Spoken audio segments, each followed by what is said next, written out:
പുതുവത്സര യാത്രകൾ പ്ലാൻ ചെയ്യുന്നവരാണോ നിങ്ങൾ? എങ്കിൽ റെയിൽവേയിൽ നിന്ന് ഒരു ചെറിയ പോക്കറ്റ് അടി വരുന്നുണ്ട്. ഡിസംബർ 26 മുതൽ ടിക്കറ്റ് നിരക്കുകൾ വർദ്ധിപ്പിക്കാൻ ഇന്ത്യൻ റെയിൽവേ തീരുമാനിച്ചു. ദീർഘദൂര യാത്രക്കാരെയാണ് ഈ വില വർധന പ്രധാനമായും ബാധിക്കുക.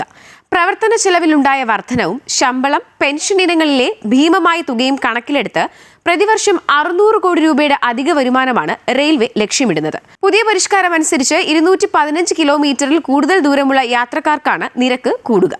ജനറൽ ക്ലാസ്സിന് കിലോമീറ്ററിന് 1 പൈസയും മെയിൽ, എക്സ്പ്രസ് ട്രെയിനുകളിലെ AC, നോൺ AC ക്ലാസുകൾക്ക് 2 പൈസ വീതവുമാണ് വർധനവ്.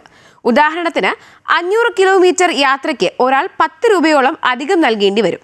എന്നാൽ സാധാരണക്കാരായ നിത്യയാത്രക്കാരെയും കുറഞ്ഞ ദൂരത്തേക്ക് യാത്ര ചെയ്യുന്നവരെയും ഈ മാറ്റം ബാധിക്കില്ല. നിത്യയാത്രക്കാരെയും ഇടത്തരക്കാരെയും പരിഗണിച്ച് സബർബൻ ട്രെയിനുകൾക്കും സീസൺ ടിക്കറ്റുകൾക്കും വില കൂട്ടിയിട്ടില്ല എന്നത് വലിയ ആശ്വാസമാണ്.